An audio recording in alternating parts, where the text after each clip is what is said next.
100 days in office. It's a very westernized concept, having a look at the president and seeing how he's done. But let's have a look anyway, and let's indulge. So in the current discussion about political leadership, land reform and ownership in the country, there is much opinion.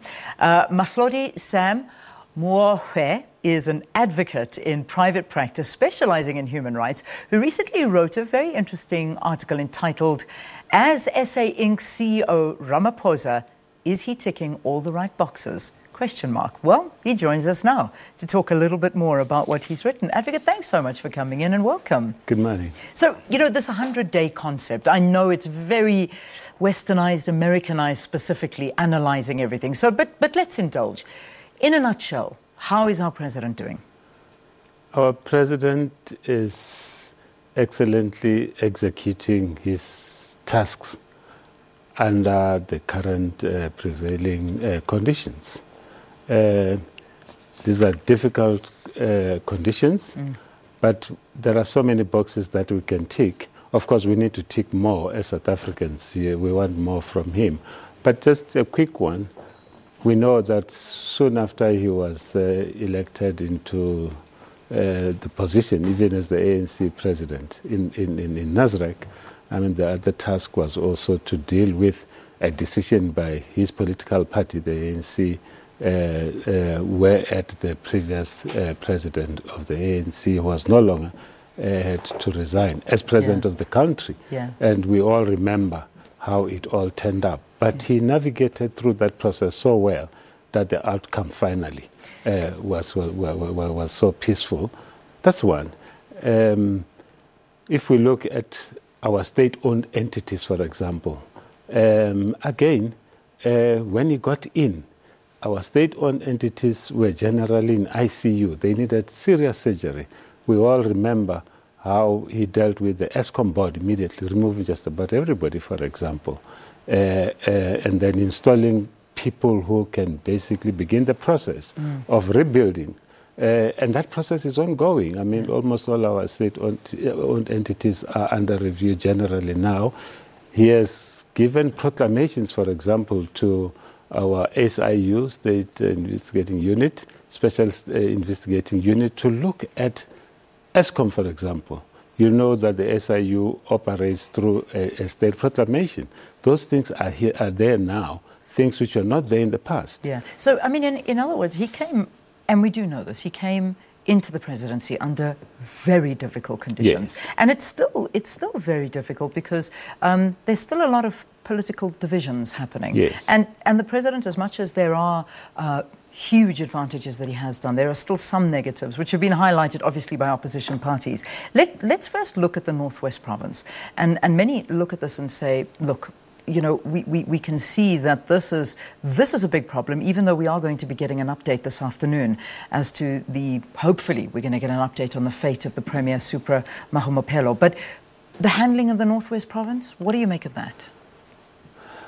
Well, people expected a different outcome from what transpired when he came back from his international trip to sell again our country.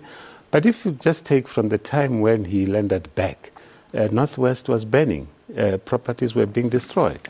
And since the time when he landed in Northwest, all that violence almost quelled down.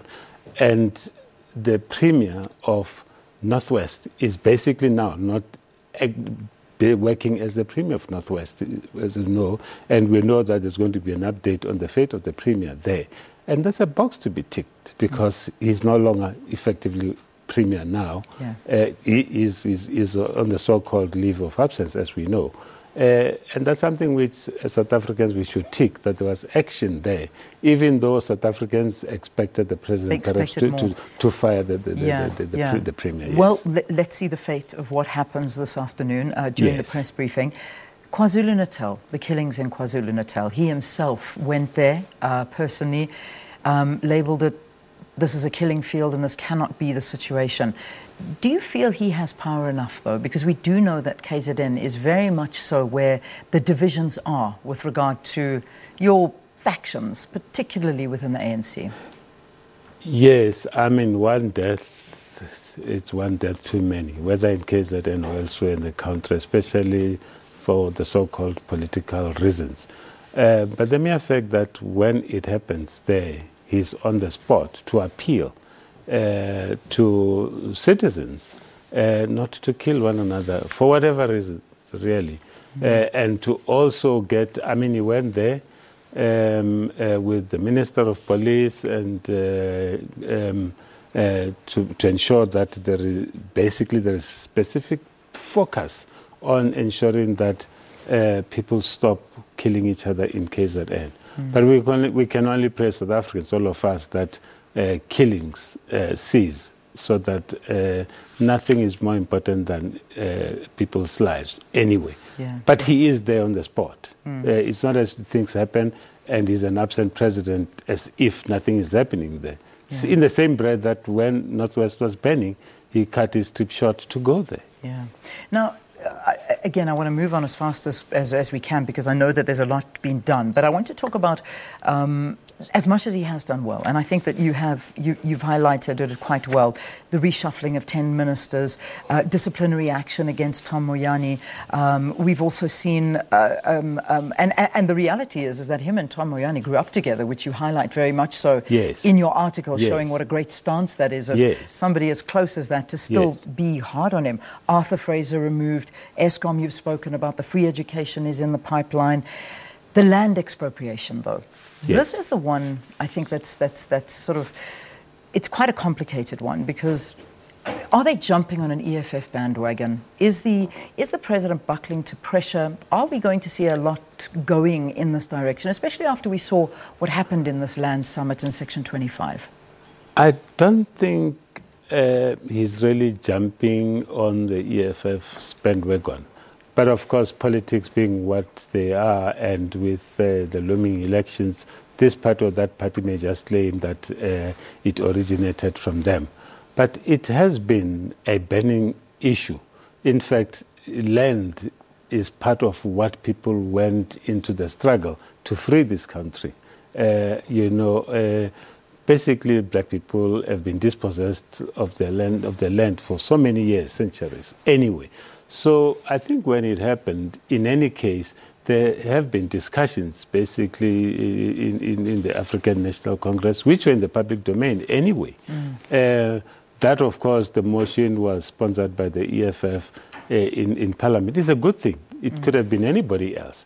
But the good thing is that as South Africans, we are all engaging on this vexed problem of land. And true to his form, he is basically saying all avenues should be explored to ensure that expropriation of land without compensation should be done, within, the legal confines of our constitution. And that's something which we should applaud, because I don't think we want land grabs which would end up destabilizing our country and even our economy. Which is so true, but the reality is there are land grabs taking place, and I think we need more clarity on the issue. But thank you. Thank you for coming in and talking to us here on the program. I need to wrap it because it is the News at 8. Advocate Sam Muofhe. I'm trying to get this right. You taught me so beautifully, and I still don't feel like I'm doing it. It's a complex name. It's Muofhe. Muofhe. Yes. You've got to use the breath. Yeah, you've got to be calm. I've got to be calm. Thank you so much, Advocate. Thank you very much for talking to us here on the program. All right, I'm going to hand you over to a very calm